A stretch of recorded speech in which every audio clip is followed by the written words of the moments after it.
नाहीये, हे वास्तव अवस्था आपल्याला तयार करता येते, तयार होता येत आपल्याला. घरामध्ये सगळ्यांनी ध्यान केलं पाहिजे, पण ध्यान करायला लोक कधीच ध्यान करणार नाही. हा, आजारी पडले तर लोक चालतील, वॉकिंग करतील, पण ध्यान नाही करू शकत. ध्यान केलं तर तुम्हाला तुमचं स्वतःचं अस्तित्व कळतं. काय ध्यान केलं तर कळतं की माझ्यामध्ये किती विचार भरलेले आहेत, मला कितीतरी दुःख आहे, मला कितीतरी गोष्टी करायच्या होत्या आणि करायच्या राहून गेल्या. एक हर्मन हेसे नावाचा एक साहित्यकार आहे, ज्याने सिद्धार्थ नावाचं एक पुस्तक लिहिलं. इंग्लिशमध्ये त्याचं मराठीत पण अनुवाद झालं. आणि सिद्धार्थ नावाचं एक पुस्तक त्यांनी लिहिलं. त्यातली सिद्धार्थाची जी कथा आहे ती मी वाचली, तर ती कथा फार सुंदर होती. सिद्धार्थ नावाचा व्यक्ती हा, याला लहानपणापासून अध्यात्माचं वेळ आहे, आणि अध्यात्माचा अभ्यास करण्यासाठी तो बऱ्याचशा साधू संन्यासांच्या सानिध्यामध्ये राहायचा. तर सिद्धार्थ हळूहळू त्यांच्या सानिध्यात राहून त्यांनी गृहत्याग केला, आणि गृहत्याग करून तो आपला मार्ग शोधण्यासाठी निघाला. त्याने अनेक साधू संन्यासी आणि त्यांच्या प्रमुखांना भेटले, पण त्याला काही त्यांचा मार्ग पटला नाही. आणि बुद्धांना पण तो भेटला. बुद्धांनी सांगितलं की जीवनाची जी तत्व जी आहेत, जी 4 आर्य सत्यांद्वारे सांगितलं जातं. दुःख आहे, दुःखाचं कारण, दुःखातून मुक्त होता येतं, दुःख मुक्तीचा मार्ग, हे भगवान बुद्धांनी त्याला सांगितलं. तो म्हटलं की हे जे तुम्ही मला सांगितलं हे अतिशय योग्य आहे, परंतु मला माझ्या मार्गाने जायचं, मला माझ्या जीवनाचा अनुभव घ्यायचा.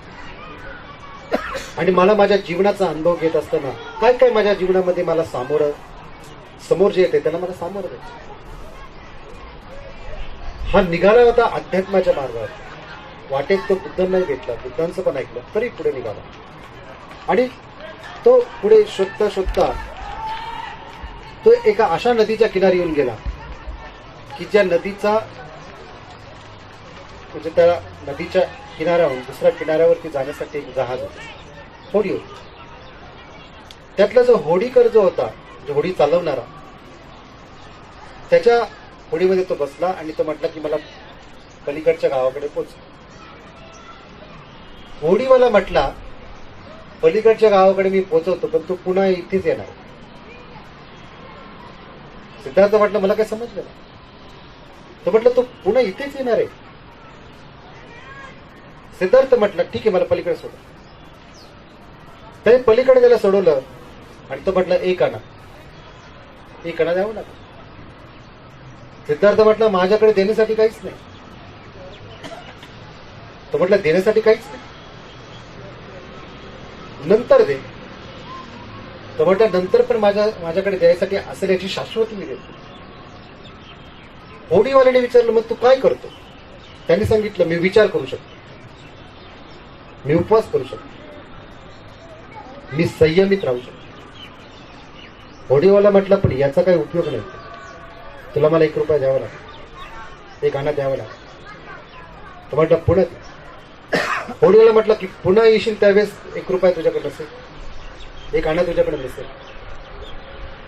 तो म्हटलं बघूया. तो सिद्धार्थ त्या गावामध्ये गेला. गावामध्ये गेल्यानंतर त्या ठिकाणी ते व्यापाऱ्याला भेटला. व्यापारी म्हटला तुला काही फुकट आम्ही काम देऊ शकत नाही, तुला या ठिकाणी काम करावं लागतं. तू काम करशील तर त्यातून तुला जे काही कष्टातून जे मिळेल ते आम्ही तुला. सिद्धार्थ म्हटला चालेल. सिद्धार्थ हळूहळू तिथे पैसे कमवू लागला. हळूहळू पैसे कमवल्यानंतर त्याने लग्न करण्याचं ठरवलं. त्याने लग्न केलं. लग्न केल्यानंतर लग्नानंतरच्या समस्या त्याच्या पुढे यायला लागल्या. तो हळूहळू त्याही समस्या सोडवू लागला. त्या समस्या सोडवल्यानंतर त्याला अधिक पैशाचा लोभ तयार झाला. अधिक पैशाचा लोभ तयार झाल्यानंतर तो लोकांना फसवू लागला. मग तो घाणेरडं बोलू लागला, शिवी देऊ लागला. मग तो जुगार खेळू लागला. जुगारामध्ये तो खूप काही पैसे लावू लागला. खूप काही पैसे त्याच्याकडे यायचे, खूप काही पैसे त्याला मिळायचे. तो इतका जुगार खेळू लागला की जुगारामध्ये तो सगळं घरदार पण लावू लागला. पुन्हा जिंकू लागला, पुन्हा लावू लागला. सगळं करता करता करता एक दिवस त्याच्याकडली सगळी संपत्ती संपून गेली. आणि मग पुन्हा त्यांनी विचार केला की आपण भरकटलो, आपण निघालो होतो अध्यात्माच्या दिशेला, पण जीवनाच्या प्रवासामध्ये आपण इथे भरकटलेलो आहोत. आणि या भरकटल्यानंतर पुन्हा असं वाटतंय की अध्यात्माकडे जावं. सिद्धार्थ पुन्हा अध्यात्माच्या दिशेला जावं. तो त्याची पत्नी, त्याची मुलं यांना सोडून परत अध्यात्माच्या दिशेला गेला. तो पुन्हा त्याच नदीच्या किनारी आला जिथे तो नावाडी होता. नावाडी त्याला बोलला, मी तुला बोललो होतो, तो पुन्हा येशील. सिद्धार्थ म्हटला की आताही माझ्याकडे तुला द्यायला एक आणा नाहीये. नावाडी म्हटलं, आता एक आण्याची गरज नाही, ही नावच तू सांभाळ. कारण जीवनाचा प्रवास हा फिरून फिरून तिथेच येत असतो जिथून तुम्ही सुरुवात केली. तिथे प्रत्येकाला काही ना काही बनायचं होतं, पण जीवनाच्या प्रवासामध्ये ते असे भरकुटून गेलेत की ते पुन्हा त्या मार्गावरती येण्यासाठी देखील तितका विचार त्यांच्यामध्ये येतो का नाही माहित नाही. अशाच भरकटलेल्या अवस्थेमध्ये व्यक्तीचं जीवन चाललं. आणि पुन्हा त्या अवस्थेमध्ये येण्यासाठी असा कोणी नावाडी पण नाही की जो तुम्हाला सांगू शकेल की तुम्ही भरकटला. सिद्धार्थ पुन्हा त्या ठिकाणी आला, परंतु सिद्धार्थ त्या ठिकाणी आल्यानंतर त्यांनी नावाड्याला विचारलं, तुझ्या जीवनाचं रहस्य काय? आणि नावाड्याने उत्तर दिलं की या नदीकडून मी खूप काही गोष्टी शिकतो, हेच माझं रहस्य. सिद्धार्थ म्हटलं, नदीकडून काय शिकण्यासारखं? नावाडी म्हटलं, नदीकडून एकच शिकण्यासारखे, नदी सतत वाहते. नदी कुठेच थांबलेली नाही. नदी सतत प्रवाहित आहे, त्यात घाण पण येते, चांगलं पण येते, वाईट पण येते, सगळंच वाहत आहे. या नदीकडून हेच. आणि सिद्धार्थाला खरंच हे लक्षात आलं की सगळ्याचा सगळा जीवनाचा प्रवाह असा वाहत, शरीरही वाहते, मनही वाहते, सगळं वाहते. चांगल्या पण गोष्टी येतात, वाईट पण गोष्टी येतात, संमिश्र पण येतात, अमिश्र पण येतात. सगळंच तुमच्या जीवनात एक प्रवाह या स्वरूपामध्ये येतात. ज्याला प्रवाह जीवनाचा लक्षात आला त्याला जीवनाचं सत्य लक्षात आलं. आणि हा जीवनाचा प्रवाह तुमच्यामध्ये सुख आणि शांती निर्माण करून देऊ शकतो. तत्क्षणी सिद्धार्थाच्या चेहऱ्यावरती एक वेगळी आभा प्रकटली. आभा, आणि सिद्धार्थाने त्या गोष्टीला प्राप्त केलं असं वाटतं. खरोखरच सिद्धार्थाने ज्ञान प्राप्ती केली होती जी की त्याच्या जीवनाच्या प्रत्येक क्षणाक्षणाच्या अनुभवातून ती आली. त्यासाठी त्याला बुद्ध आणि बुद्धांनी सांगितलेल्या ज्या गोष्टी आहेत त्याच्यावरती आल्या नाही, त्याच्या अनुभूतीतून ती गोष्ट त्याला प्रकटली. आपल्याही अनुभूतीतून आपल्याला ती गोष्ट प्रकटू शकते. आणि तेव्हा सिद्धार्थ म्हटला की बुद्ध जे म्हणतात ते योग्यच बोलतात. कारण बुद्धांचा अनुभव हा सिद्धार्थांचा स्वतःचा अनुभव होता. आपला अनुभव, आपला अनुभव. आपल्याला आणखीन असं काही बुद्धांसारखी संवेदनशीलता निर्माण झाली नाही की प्रत्येक गोष्ट आपण बारकाईने पाहू. प्रत्येक झाडाचं पान आणि फळ आपण पाहू की ते हळूहळू हिरवं होत आहे. जे तांबूस आहे ते हळूहळू हिरवं होत आहे. हिरवं झाल्यानंतर हळूहळू पिवळं होतं आणि गळून जातं. फळं पण अशाच पद्धतीने होतं. हे जसं बुद्धांना लक्षात येतं बारकाईने ते पाहिजे त्यावेळी, तसं आपण काही इतकं संवेदनशील झालेलं नाही. आपल्या अवतीभोवती एवढं मोठं जग आहे. आपलं कुटुंब आहे, कुटुंबातली लोक आहेत, कुटुंबासाठी कमवतोय, कुटुंबासाठी आपण सगळं काही करतोय. एक आईबाप आपल्या मुलांसाठी जे करतायत तेच त्यांच्या आईबापाने त्यांच्यासाठी केले. प्रत्येक पिढी या स्वरूपातच करत आहे. पण करत कशासाठी आहे? तुम्ही अशा वातावरणामध्ये बद्ध झालेला किंवा संमोहित झालेला किंवा प्रोग्राम झालेला की तुम्ही उठताय आणि सकाळपासून एकच काम करताय. म्हणजे डेली करताय. रोज रोज माणूस तेच रिपिटेटिव्ह काम करतोय. सकाळी उठतोय, कामाला जातोय, 4 गोष्टी कमवून आणतोय, खातं पितोय, झोपतोय, पुन्हा सकाळी उठतोय, कामाला जातोय. डेली तेच चाललंय. पण कशासाठी? फक्त जगण्यासाठी. आणि जगण्यासाठी तुम्ही सगळं करताय, पण जगणं इतकंच जीवनाचं उद्दिष्ट नाही ना. हे तर प्रत्येक जण करत आहे. किडामुंगी पण करत आहे आणि प्रत्येक प्राणी करत आहे. पण आपण जीवन कशासाठी जगतो? आपल्याला जीवनामध्ये काहीतरी महत्तम गोष्टी प्राप्त करायच्या आहेत, यासाठी आपण जगलो पाहिजे. जीवनाचा खराखुरा आनंद आपल्याला घेता आला पाहिजे. आपल्या जीवनात आनंद नाही म्हणून मनोरंजन आहे आपल्या जीवनात. तुम्ही टीव्ही नाही पाहिलं तर व्हिडिओ,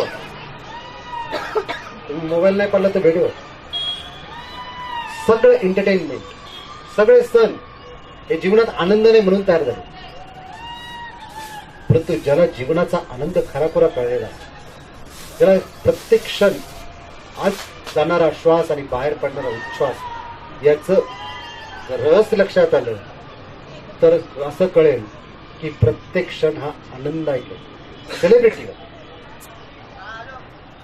झाडं सेलिब्रेशन किंवा झाडाचं पान आणि सगळे फांदी हलते तर ते समग्रतेने हलते. पक्षी जे आकाशात उडतात ते समग्रतेने उडतात. आनंदायक अवस्थेत असतात.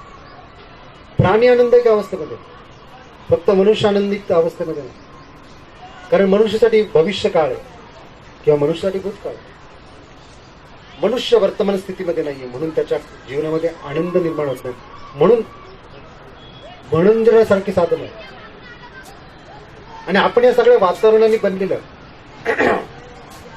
समाज आहे, समाजाचं कार्य. आणि प्रत्येक व्यक्तीला सामाजिक कार्य करायचं.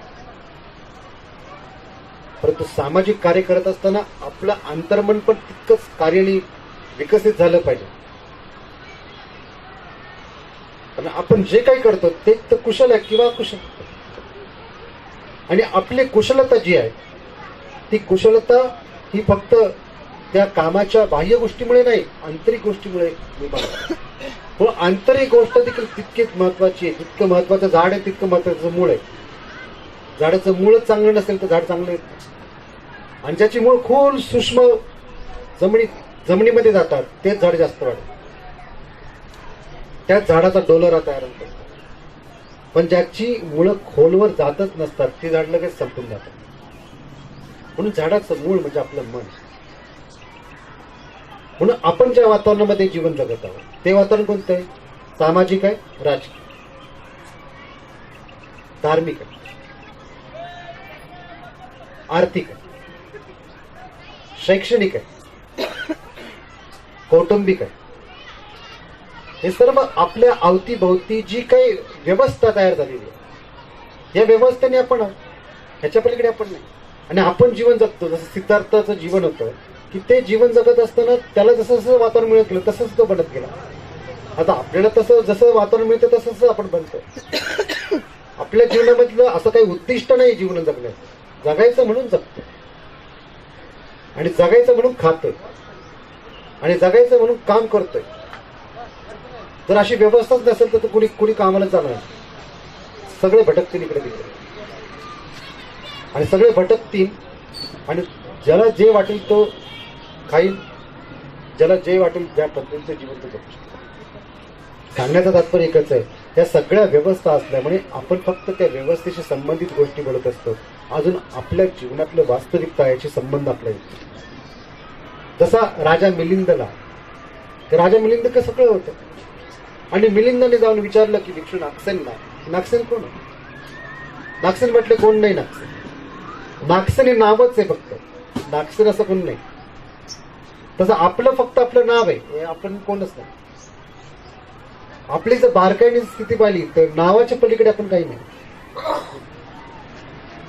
आणि वास्तविक स्थिती पाहिली तर नाव नसलेली माणसं आपण आहोत. नाव दिले म्हणून लोकव्यवहारात चाललोय. नाव नसेल तर मग आपलं अस्तित्व काय असेल? शून्य असेल. नेमलेसनेस स्टेट ज्याला सिद्ध करता येते तोच व्यक्ती बुद्ध बनू शकतो. मग भिक्षू नागसेनला राजा मिलिंदने विचारलं की इथे तुम्ही आलात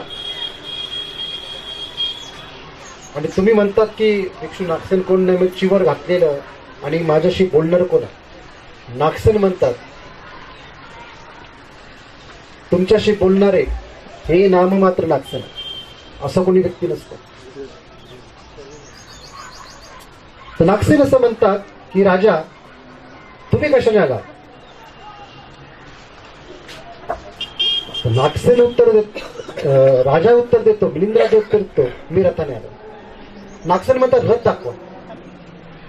जेव्हा रथ दाखवला जातो त्यावेळी नागसेन त्या रथाच्या जवळ जाऊन म्हणतात रथाची चाकं म्हणजे रथ आहे का?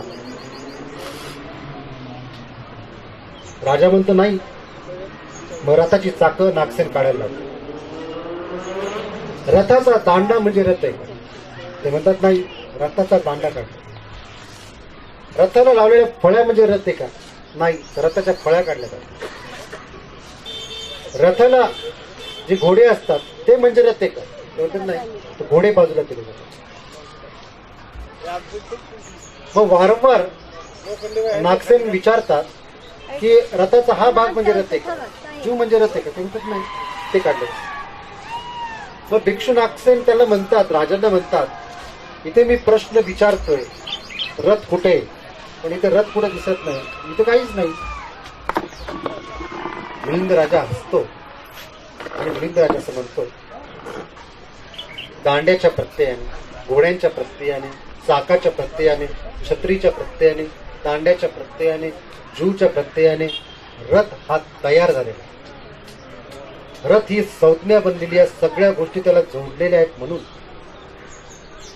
भिक्षू नागसेनही असं म्हणतात की पृथ्वी, आप, तेज आणि वायू याच्या प्रत्ययाने, मनाच्या प्रत्ययाने, मनामध्ये असणाऱ्या विज्ञानाच्या प्रत्ययाने, या सर्व गोष्टीच्या नामरूपाने नागसेन एक मात्र संज्ञा तयार झालेली आहे. नागसेन नावाचा कोणी व्यक्ती आहे असं तुम्ही सांगू शकता.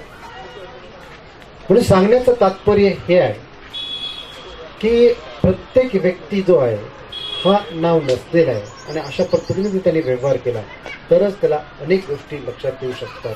आणि या पुस्तकाचं रहस्य हे फक्त पुस्तक वाचून नाही, हे तुमच्या प्रत्यक्ष अनुभूतीवरती जोपर्यंत येत नाही तोपर्यंत ते सिद्ध होत नाही. म्हणून अनेक लोक आपण पाहतो की ते कशाला ज्ञान म्हणतात. जर तुम्ही बारकाईने जर पाहिलं तर त्यांची ज्ञानाची संकल्पना काय, खूप जीवनाचा अनुभव आहे म्हणून ज्ञान. जीवनाचा अनुभव जर असला आणि जीवनाच्या अनुभूतीतून जे ज्ञान आलेलं असतं ते व्यावहारिक ज्ञान असतं. एकमेकांशी कसं बोलायचं, कशा पद्धतीने राहायचं, हे व्यावहारिक ज्ञान. ते काय वास्तविक ज्ञान नाही. खूप व्यक्ती शिकला म्हणजे अगदी डॉक्टरेट झाला, वकील झाला, इंजिनियर झाला किंवा शास्त्रज्ञ झाला तर त्या त्या प्रोफेशनच्या संदर्भातलं ज्ञान त्याला येतं. पण ते ज्ञान आहे का? ती माहिती आहे. माहितीचा उपयोग हा त्या त्या क्षेत्राच्या गोष्टींशी करण्यात येतो. वकिलाकडे माहिती म्हणून तो वकिली करतो, इंजिनियर माहिती म्हणून त्याच्या आधारे तो निर्मिती करतो. ज्याला बुद्ध ज्ञान प्राप्ती म्हणतात किंवा प्रज्ञाप्राप्ती, त्या प्रज्ञाप्राप्तीचा आणि त्या ज्ञानाचा काय संबंध नाही. ते सगळे व्यावहारिक ज्ञान आहे. नोकरी करण्यासाठी, व्यवसाय करण्यासाठी हे ज्ञान महत्वाचं आहे. ते ज्ञान म्हणजे माहिती. शिक्षण घेतलं, वाचन केलं, वाचनातून आपली स्मृती तयार होते. खूप काय आपण वाचतो म्हणून काय आपल्याला स्मृती तयार आहे. मी प्रवचन देतो म्हणून तुम्ही ऐकता म्हणून स्मृती तयार झाली, किंवा मी जे वाचले किंवा ऐकलेले त्याच्यातून मी बोलतोय म्हणून स्मृती आहे. स्मृतीतून मी सांगू शकतो तुम्हाला, अनुभूती नाही देऊ शकतो. सांगण्यासाठी भाषेचा वापर करतो. मराठी भाषेमध्ये बोलतो, इंग्रजी भाषेमध्ये बोललो असतं तर काहींना कळलं असतं, काहींना नसतं. मराठीमध्ये बोलतोय म्हणून कळतंय, शब्द परिचित आहे म्हणून आपण जाणतो. शब्द पण अनुभव नाही देऊ शकत. शब्द फक्त त्या गोष्टीच्या संदर्भात माहिती देतात. माहिती ज्ञान नसते, परंतु माहितीलाच लोक ज्ञान समजतात आणि स्मृतीला लोक ज्ञान समजतात, मेमरीला लोक ज्ञान समजतात. हे ज्ञान नाहीये. भगवान बुद्ध ज्याला ज्ञान संबोधतात ते ज्ञान म्हणजे कशाचं ज्ञान आहे, तर जेव्हा आपलं मन वर्तमान क्षणामध्ये येतं, जेव्हा मन सम्यक अशा अवस्थेमध्ये येतं. सम्यक म्हणजे बिलकुल, मध्य ज्याचा आपण सांगू शकतो, ज्याला आपण परफेक्ट म्हणतो, ते परफेक्टनेस, ती जागृती जोपर्यंत आपल्याला येत नाही तोपर्यंत सम्यक अवस्था आपली निर्माण होते. सम्यक जोपर्यंत आपल्या जीवनाची अवस्था बनत नाही, जागृती बनत नाही, वर्तमान क्षणामध्ये जगण्याची कला आपली तयार होते. बघा, प्रत्येक क्षणाक्षणाला आपलं जीवन निर्मित होत आहे, नष्टही होतं. प्रत्येक क्षणाक्षणाला श्वास चालू आहे, उच्छ्वास चालू आहे. श्वास आत जातो, श्वास बाहेर येतो. या श्वासाच्या आधारे आपलं जीवन चाललं. श्वास आत जातो म्हणजे ऑक्सिजन जातो अशातलं भाग नाही. बरेच लोक म्हणतात की ऑक्सिजन आत जातो आणि कार्बन डायऑक्साईड बाहेर. ऑक्सिजन आत नाही जात, फक्त आपल्या सोबत जे जात आहे शरीराच्या आतमध्ये त्याला एक व्हायटल एनर्जी असं म्हटलं, त्याला चैतना म्हटलं, चैतन्यता असं म्हटलं. हे निसर्ग चालण्यासाठी ज्या ऊर्जेची आवश्यकता आहे ती ऊर्जा आपल्या शरीरात जाते, त्या ऊर्जेची पुन्हा बाहेर येण्याची प्रक्रिया आहे. जो व्यक्ती या श्वासाच्या प्रक्रियेमध्ये जीवन जगतो किंवा जागृत असतो त्याच व्यक्तीमध्ये खऱ्या अर्थाने जर आपण पाहिलं तर वर्तमानामध्ये जगण्याची कला विकसित झालेली असते. आणि जो व्यक्ती वर्तमान स्थितीमध्ये जगतो त्या व्यक्तीचे पूर्ण मेंदूचे सेन्स विकसित झालेले असतात. तोच व्यक्ती बियॉन्ड द टाइम म्हणजे ह्या वर्तमान क्षणामध्ये जीवन जगत असताना वर्तमान क्षण पण नसतो, प्रत्येक क्षण येतो आणि प्रत्येक क्षण जातो, याची ज्याला अनुभूती येते तेव्हा ज्ञानाची प्रक्रिया चालू होते. तेव्हा तुमचं ब्रेन हे इतकं ऍक्टिव्हेट होतं की निसर्गातल्या सर्व एनर्जी सोर्सशी ते संबंधित होतं.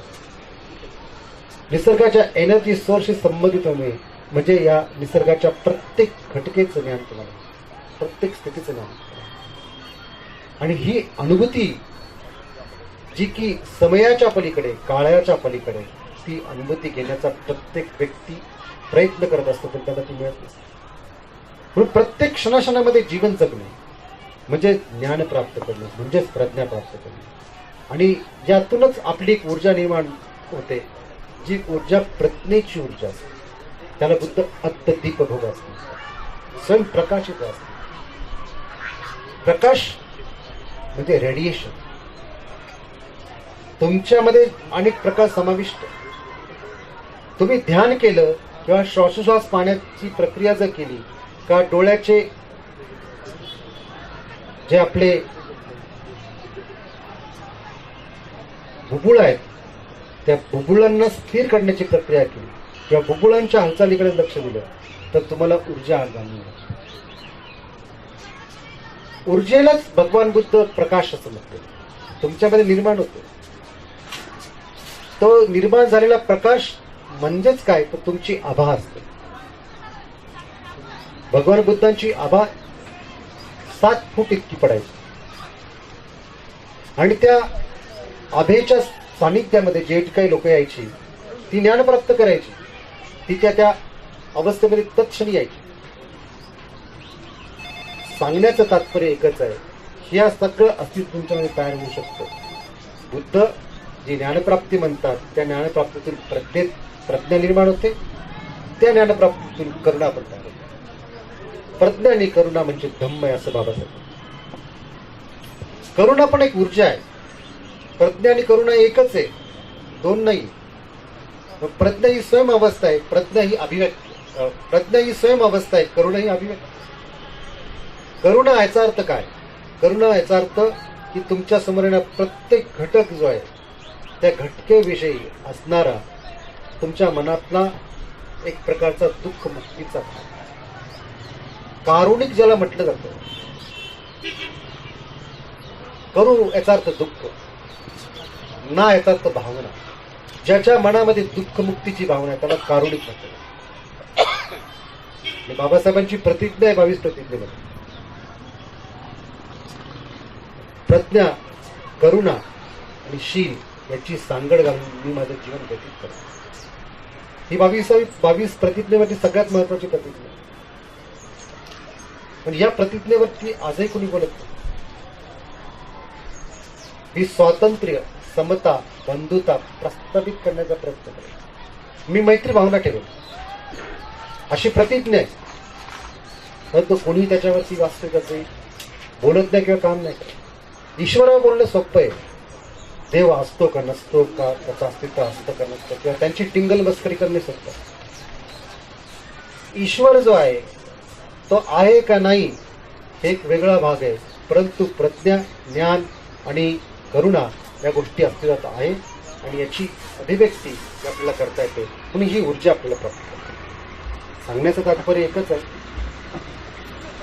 की यासाठी तुम्ही आपलं जीवन व्यतीत केलं पाहिजे. बुद्धत्व प्राप्ती हा तुमच्या जीवनाचं प्रथम उद्दिष्ट असलं पाहिजे आणि करुणेचा भाव हे आपलं द्वितीय उद्दिष्ट असतं. आणि ही करुणा जी आहे या करुणेतूनच तुम्ही खऱ्या अर्थाने क्रांती करू शकता. बाबासाहेब असं म्हणतात, ज्यांच्यामध्ये प्रेम आणि करुणा समाविष्ट आहे तेच लोक खऱ्या अर्थाने समाजसेवक बनू शकतात. ज्यांच्यात ती गोष्ट नाही तर ते समाजसेवक बनू शकत नाही, ते उलट समाजाला लुटू शकतात. आज सामाजिक लूट करणाऱ्या लोकांची संख्या जास्त. बुद्धांनी त्याला खूप सुंदर उदाहरण दिलं. आज लोकांची मनाची स्थिती अशी आहे, जे बुद्ध त्या काळामध्ये असं सांगतात की स्वतःचं घरदार सोडून समाजाचं कल्याण करणारी लोक, पण मरताक्षणी त्या माणसाला खूप त्रास होतो, पण त्यांनी कुटुंबासाठी काहीच केलं नाही. काही लोक हे समाजाला उद्ध्वस्त करून कुटुंब चांगलं करणारी लोक, कुटुंबाची प्रगती करणारी लोक आहेत. समाजाला फसवायचं आणि त्याच्यातून कुटुंबाची प्रगती करायची. दुसरी लोक आहेत कुटुंबाला फसवायचं आणि समाजाच्या प्रगतीच्या मागे जायचं, स्वतःची उन्नती काहीच करायची. तिसऱ्या प्रकारची लोक आहेत जे समाजाची पण प्रगतीसाठी झटत नसतात आणि स्वतःच्या पण प्रगतीसाठी झटत नसतात, फक्त जीवन टाइमपास समजतात. अशा तिसऱ्या प्रकारची लोक. आणि चौथ्या प्रकारची लोक आहेत की जे समाजाचं कल्याण करण्यासाठी झटतात, सोबतच कुटुंबाचं कल्याण करण्यासाठी झटतात. या चौथ्या प्रकारची लोक बुद्धांना आणि बाबासाहेबांना अभिप्रेत आहेत, जे स्वतःचं पण कल्याण करू शकतात, जे दुसऱ्यांचं पण कल्याण करू शकतात. ही चौथ्या कॅटेगरीची लोक बाबासाहेबांना आणि बुद्धांना अपेक्षित. तसं आपण बनणे खूप आवश्यक. आपल्याला अंधारातून प्रकाशाकडे नव्हे तर प्रकाशातून अधिक कडक प्रकाशाकडे जाण्याची गरज. परंतु आजची परिस्थिती प्रकाशातून लोक अंधाराकडे चालले, अशा प्रकारची. म्हणून या सगळ्या गोष्टींचा ओहापोह या आजच्या या निमित्ताने आपण या ठिकाणी करत आहोत. हे धम्म प्रवचन मी या ठिकाणी सांगत असताना मी अतिशय सिरियस आहे, अतिशय गंभीर आहे आणि गंभीरतेने या सगळ्या गोष्टी बोलत आहोत. आपणही तितकेच गंभीर होणे खूप गरजेचं आहे. त्या पद्धतीने आपण काम करू. आपल्याला अनेक कामं असतात, ते अनेक कामं बाजूला ठेवा. तुम्ही तुमची अवस्था काय ती लक्षात घ्या. तुमच्या परिवाराची, तुमच्या आजूबाजूच्या शेजाऱ्यांची अवस्था तुम्ही लक्षात घ्या आणि आपल्याला काय करायचं ते सांगा. तरच खऱ्या अर्थाने आपण बुद्धांना, बाबासाहेबांना न्याय देऊ शकू. नाही तर आपण न्याय देणार नाही. फक्त आपण बोलू, चर्चा करू, फक्त प्रवचन होईल, तुम्ही ऐकाल, घरी जाल, परत आहे त्या अवस्थेमध्ये राहाल. किंवा मी पण प्रवचन इथून झालं तर दुसरीकडे प्रवचन द्यायला जाईल, तिथल्या लोकांना सांगेल, हे मी माझं मी काम करेल, तुमचं तुम्ही काम करा. जग आहे त्याच ठिकाणी. जोपर्यंत तुमच्यातून आतून येत नाही की आपल्याला बदलायचं, की आपल्यात परिवर्तन करायचं, की आपल्या घरामध्ये बदल घडवून आणायचा आहे, आपल्या घरात संस्कृती, सभ्यता निर्माण करायची, हे जोपर्यंत आपल्यामधून येत नाही तोपर्यंत काहीच शक्य नाही. बुद्धांचे खूप काही उपदेश आहेत, त्यात आपण खूप काही गोष्टी सांगू शकतो, खूप काही तत्वज्ञान बघले, तत्वज्ञानाच्या गोष्टी मी सांगू शकतो. परंतु बेसिक जी सुरुवात जी आहे आपली, ती बेसिक सुरुवात घरापासून, घरातल्या स्वच्छतेपासून, घरात होणाऱ्या वंदनेपासून, प्रणामापासून तयार होणे गरजेचं. कारण प्रत्येक गोष्टीमध्ये काहीतरी तत्व समाविष्ट आहे, तत्वज्ञान समाविष्ट आहे आणि हे तत्वज्ञान आपल्याला आपल्या जीवनामध्ये पालन करण्यासाठी आहे. म्हणून या प्रकारे सुरुवात करा. अनेक गोष्टी आपण याच्यामध्ये पाहू. तर मी या ठिकाणी थांबतो.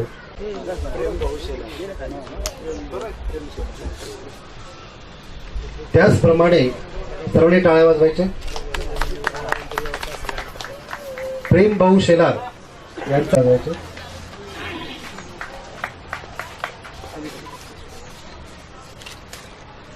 त्याचप्रमाणे या सर्व कार्यक्रमाची शूटिंग आणि फोटोग्राफी करणाऱ्या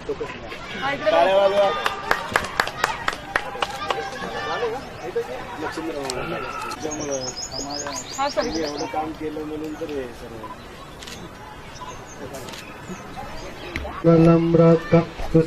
देवता सपधम्मानुभावेन सदा सोति भवन्तु ते भवतु सर्वमङ्गलं रक्षन्तु सर्वदेवता सर्वसङ्गानुभावेन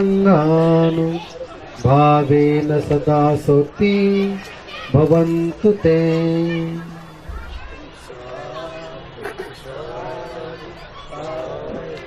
सब्बे सत्ता सुखी हुन्तु सब्बे हुन्तु च खेमिनो सब्बे भद्राणि पश्यन्तु मा कञ्चित् दुःखमागमा।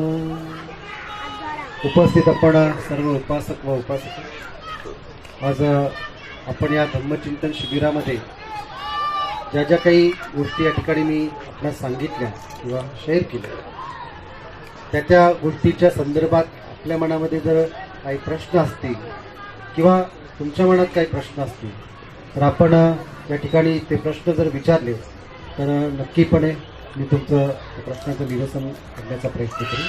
तर तुमचे काही प्रश्न असतील तर जरूर विचार. एक कमळाचं फूल घेऊन धम्म प्रवचन करण्यासाठी धम्मसभेमध्ये आणि धम्म प्रवचन न करताच ते निघाले. फक्त जाण्यापूर्वी त्यांनी ते कमळाचं फूल आपल्या हातामध्ये धरलं आणि एकटक त्या कमळाच्या फुलाकडे, त्या कमळाच्या फुलाकडे पाहत असताना त्या ठिकाणी उपस्थित असणाऱ्या अनेक भिक्खूंपैकी एक भिक्षू, त्यांचं नाव महाकाश्यप असं, त्या भिक्खूंनी तथागत त्या फुलाकडे पाहत आहे आणि एकही शब्द बोलत नाही. हे पाहता ते भिक्षू म्हणजे महाकाश्यप त्यांनी स्मित हस्ते भगवान बुद्धांनी त्यांना आपल्याकडे बोलवलं आणि बुद्धांनी आपल्या हातात एक कमळाचं फूल त्याच्याकडे म्हणजे त्या भिक्षूकडे, भिक्षूने ते फूल घेतलं आणि भिक्षूही निघून गेले आणि तथागत पण निघून गेले. तथागतांच्या वागण्यातलं रहस्य कुणाला काही समजलंच नाही. दुसऱ्या दिवशी तथागत त्याच वेळेमध्ये धम्म प्रवचन देण्यासाठी आले आणि त्या ठिकाणी उपस्थित असणाऱ्या भिक्षू संघातील सर्वच लोकांनी असा प्रश्न केला की तथागत, काल तुम्ही काही बोललेच नाही, तुम्ही आले हातामध्ये कमळाचं फूल घेऊन कमळाच्या फुलाकडे पाहिलं, महाकाश्यपांनी हास्य केलं, तुम्ही महाकाश्यपांना ते फूल दिलं आणि तुम्ही निघून. तर यातलं सत्य काय ते आम्हाला सांगावं. बुद्धांनी इतकंच सांगितलं, जेवढं काही होतं माझ्याकडे, जे मी शब्दच सांगू शकत होतो ते तर मी तुम्हाला सगळं सांगितलं, पण जे शब्दात सांगता येत नाही, ज्याची भाषा मौन आहे, जे मौनातून फक्त ट्रान्समिट करतात, जे मौनातून रूपांतरित करतात, ते मी महाकाश्यप त्यांना सांगतो. आणि महाकाश्यप तेव्हापासून या सर्व बुद्ध धम्मातील अनेक जी काही रहस्य आहेत, अनेक जे काही गोष्टी आहेत, या सर्व गोष्टींचा प्रणेता मानण्यात येतो. तेव्हापासून एक परंपरा चालू झाली ज्याला ध्यानाची परंपरा म्हणतात, ज्याला चायनामध्ये चान परंपरा म्हटलं जातं, ज्याला जपानमध्ये झेन परंपरा म्हटलं जातं. आणि ही परंपरा ही सुप्तपणे मौनाची परंपरा असते. आतापर्यंत धम्म आपण ऐकला होता तो शब्दातून, प्रवचनातून, परंतु बुद्धांनी अशी कोणती गोष्ट जी शब्दात सांगता येत नाही परंतु महाकाश्यप यांना दिली, ती गोष्ट नेमकी कोणती हे आतापर्यंत कोणाला समजलं नाही. परंतु जे लोक ध्यान करतात त्यांना ते समजलं, त्यांना ते समजलं की तथागतांनी काय दिलं असेल महाकाश्यप. आणि महाकाश्यपांची परंपरा बोधिधर्मा नावाच्या भिक्षूपर्यंत जाऊन, बोधिधर्मा नावाच्या भिक्षूपर्यंत गेल्यानंतर समजते की अशी पण एक बौद्ध परंपरा आहे जी फक्त ध्यानातूनच प्रकट होते. म्हणून बुद्धांच्या धम्मातील शब्दाचे जे खरेखुरे अर्थ आहेत ते अर्थ आपल्याला झेन म्हणजे ध्यान परंपरेतून आपल्याला समजते. ते अर्थ म्हणजे बुद्धांनी निर्माण केलेला या प्रकारचा आपला एक सुप्त भिक्खू संघ, जो लोकांमध्ये जाऊन पहिल्यांदा धम्म काय आहे याच्याविषयी वातावरण निर्मित करायचा अजाणतेपणे पण वातावरणाची निर्मिती केली जाते आणि जाणतेपणे पण अजाणतेपणे वातावरणाची निर्मिती करायचा आणि मग तथागतांचं आगमन त्या ठिकाणी झाल्यानंतर तथागत त्या ठिकाणी त्यांना धम्म समजावून सांगायचे, म्हणून लोकांना धम्म लवकर करायचं. पण आता तशा प्रकारची व्यवस्था राहिली. ही बुद्धांनी तयार केलेली सिक्रेट सोसायटी, ज्याची कुठेच कोणाला माहिती नाही, परंतु महाकाश्यप सूत्रांमध्ये काही गोष्टी याच्या माहिती आहेत. बुद्धांनी सांगितलेल्या अभिधम्माची परंपरा, बुद्धांनी सांगितलेल्या ध्यानाची परंपरा, ज्याच्यातलं फक्त एकच ध्यान आपल्याला माहिती आहे, जे विपश्यना नावाने लोकांना परिचित आहे. जी विपश्यना ब्रह्मदेशातून राहिली, जी विपश्यना बौद्ध भिक्खूंच्या परंपरेच्या नंतर सयाजी उबाखीन आणि सत्यनारायण गोयंका ह्या लोकांनी चालू ठेवलेली आहे. अशी परंपरा ती लोकांना माहिती आहे. पण बुद्ध धम्मातलं जे अकूत संपदा जी आहे ती मात्र आणखी लोकांना माहिती नाही. फक्त एकच ध्यान लोकांना माहिती आहे. अनेक गोष्टी ज्या आहेत त्या आजही माहिती नाही. अशी एक सिक्रेट सोसायटी जी महाकाश्यपांनी चालू केली होती. विशेष म्हणजे महाकाश्यपच प्रमुख होते. भगवान बुद्धांची सर्व सूत्र जेव्हा संकलित केली, जी त्रिपिटक नावाने पुढे आली, त्याला त्याचे पहिले जे अध्यक्ष होते ते महाकाश्यप हेच होते. सांगण्याचं तात्पर्य एकच आहे की महाकाश्यप यांना या परंपरेची माहिती होती आणि त्यांनी ती परंपरा चालू ठेवली.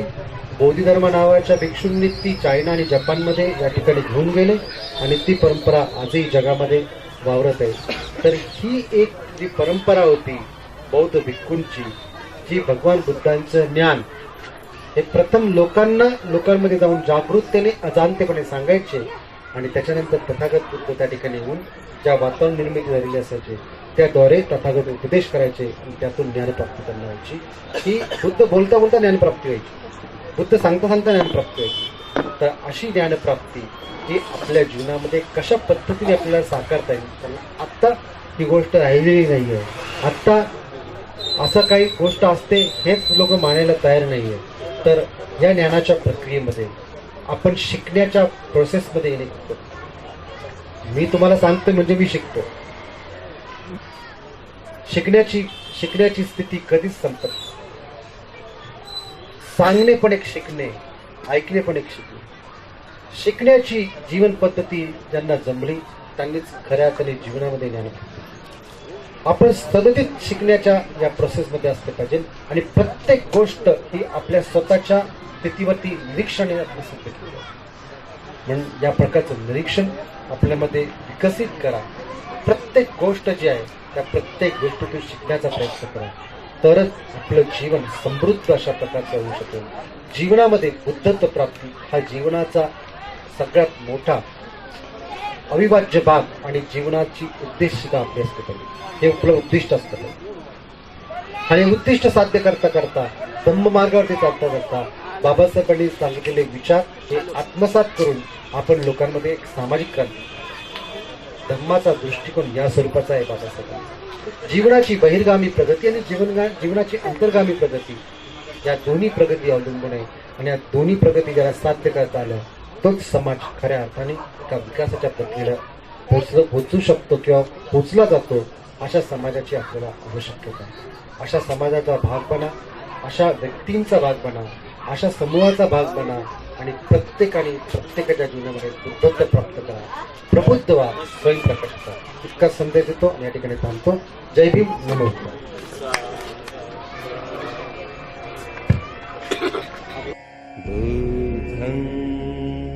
शरणं गच्छामि.